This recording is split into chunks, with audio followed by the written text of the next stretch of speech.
Welcome to F007 Channel. Dukung terus F007 Channel dengan like, share, comment, and subscribe. Melanjutkan cerita berikutnya dari Battle Through the Heavens.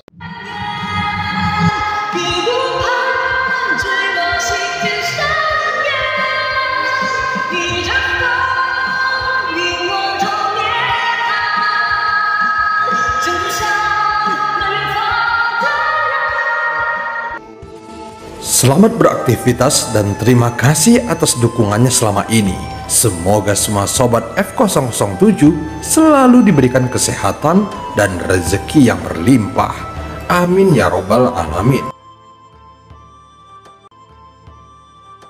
Pada part sebelumnya, Xiaoyan berhasil menghancurkan salah satu kerangka nenek moyang dewa asli dan langsung meminum cairannya, yang menyebabkan avatar dewa asli menerobos ke bintang 9, sehingga tubuh fisik Xiaoyan dapat tumbuh lebih besar melebihi kerangka nenek moyang dewa asli.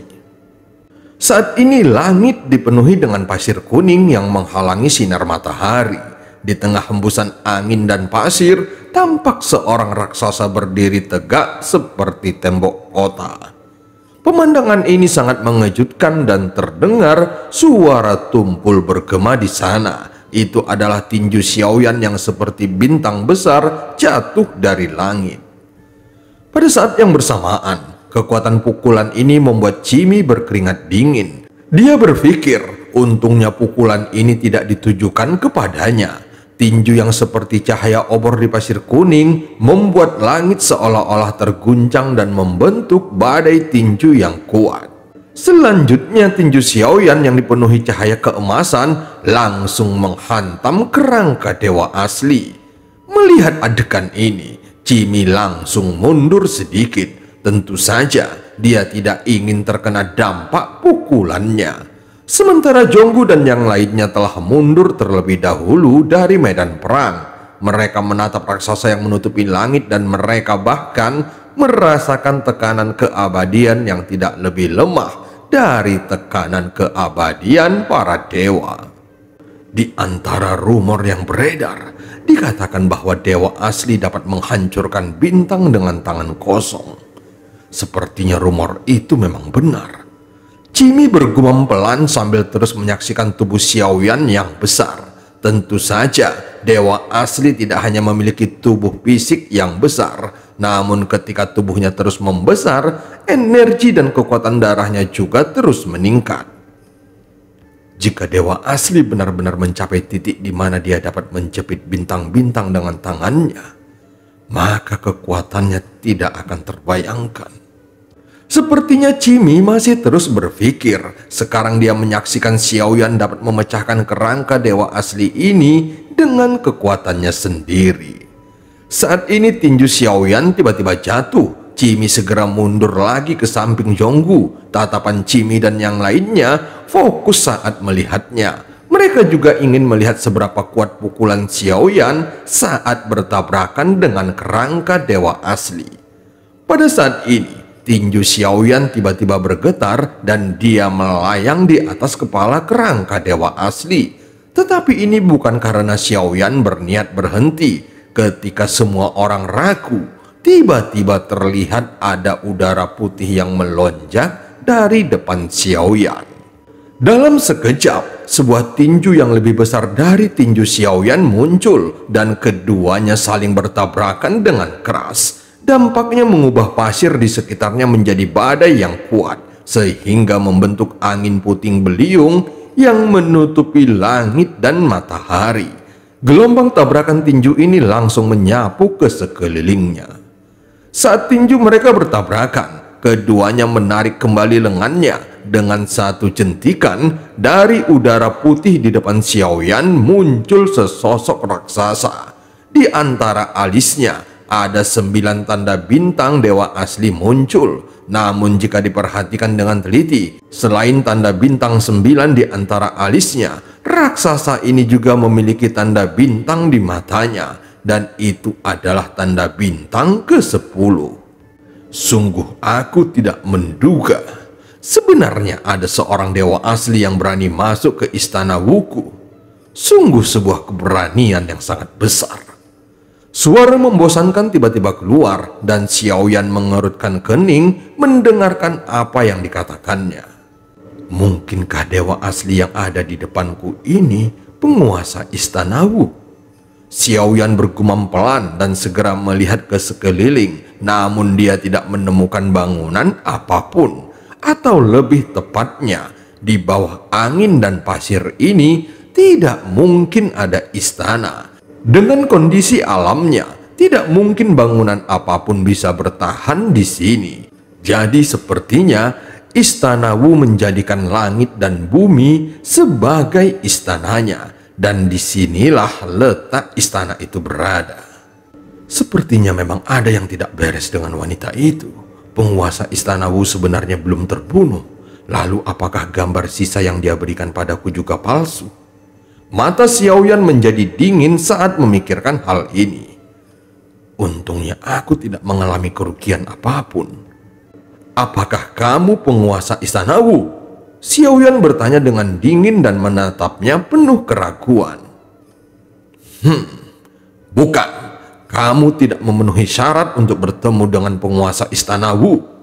Raksasa di depannya mendengus dingin. Sepertinya dia sama sekali tidak bermaksud berbicara omong kosong dengan Xiaoyan. Raksasa itu segera membombardirnya. Xiaoyan mengerutkan keningnya melihat arogansinya. Karena pihak lain tidak punya niat baik, maka Xiaoyan tidak perlu terus bersikap sopan. Xiaoyan tiba-tiba mengambil tindakan juga, dan tinju kedua belah pihak langsung bertabrakan dengan sengit di udara. Saat ini, tubuh Xiaoyan dipenuhi dengan guntur dan api. Dia bukanlah garis keturunan murni dari dewa asli, jadi tidak perlu membuktikan kebenaran dengan kekerasan. Xiaoyan hanya tahu bahwa di bawah jalinan jantung api dan jantung guntur, maka kekuatan tempurnya akan semakin ditingkatkan. Pada saat setelah terjadi tabrakan, Xiaoyan tidak terobsesi lagi dengan tubuh besarnya. Setelah mempelajari cara menggunakan tubuh tingkat lanjut dari dewa asli, Xiaoyan tahu bahwa jika dia ingin menggunakan kekuatan tubuh besar dewa asli, maka dia juga harus mempertimbangkan kecepatan bentuk tubuh normal. Dalam sekejap, Xiaoyan berubah dari beberapa ribu kaki menjadi 100 kaki. Ditambah kecepatan yang sangat mengejutkan, fleksibilitasnya benar-benar tidak bisa dibandingkan dengan dewa asli yang berada di depannya. Meski kekuatannya lebih tinggi dari Xiaoyan, namun saat ini Xiaoyan sama sekali tidak mengalami kerugian.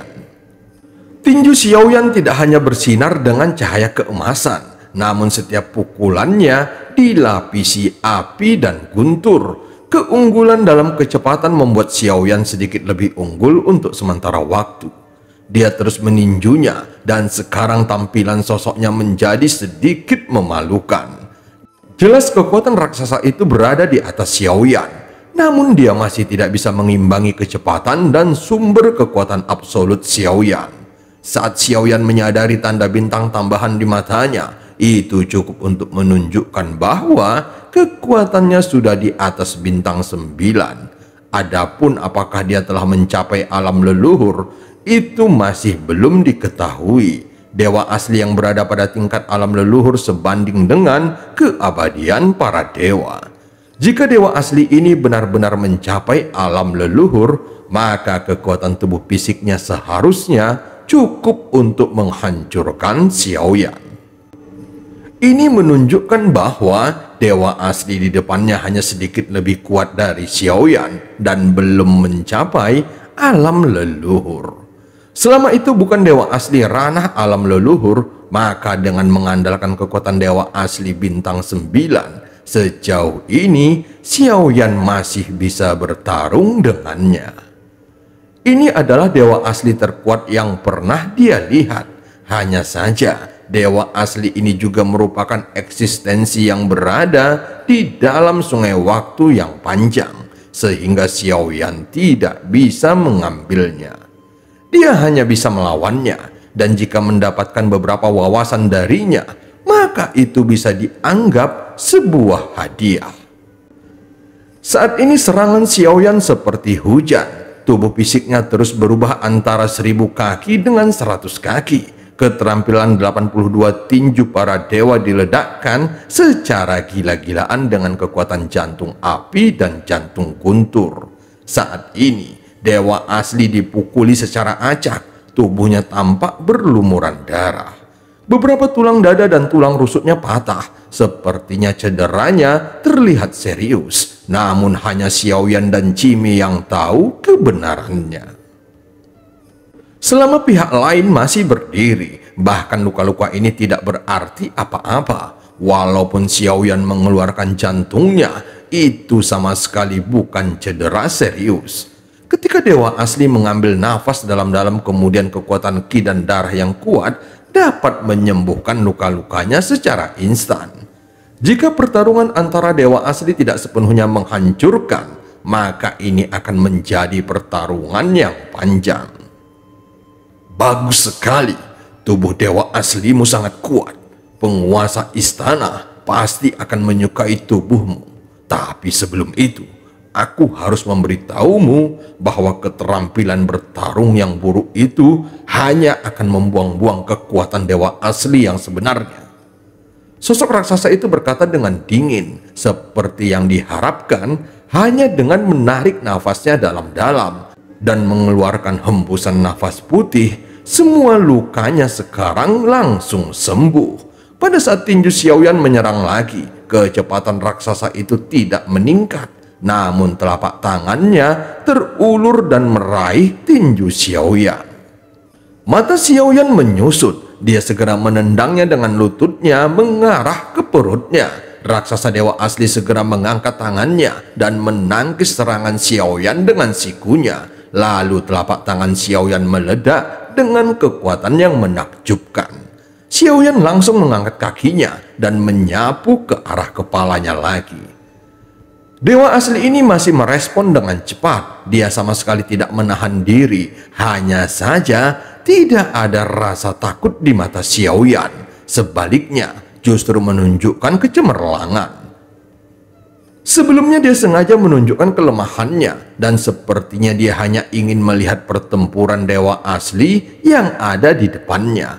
Lagi pula, hanya di dunia ini Xiaoyan bisa melihat dewa asli kuat yang masih hidup. Dan jika di luar dunia ini, maka itu lebih sulit daripada mencari jarum di tumpukan jerami. Jika dunia ini bisa dimanfaatkan dengan baik oleh Xiaoyan, maka dia dapat lebih menguasai kekuatan dari klan dewa asli. Entah itu dewa asli atau avatar dewa asli. Saat ini, Xiaoyan sangat membutuhkan kemampuannya untuk melawan keabadian para dewa. Jadi dia harus meraih keberuntungan dari dewa asli yang ada di hadapannya. Dan cerita pun berakhir. Sampai ketemu di part selanjutnya.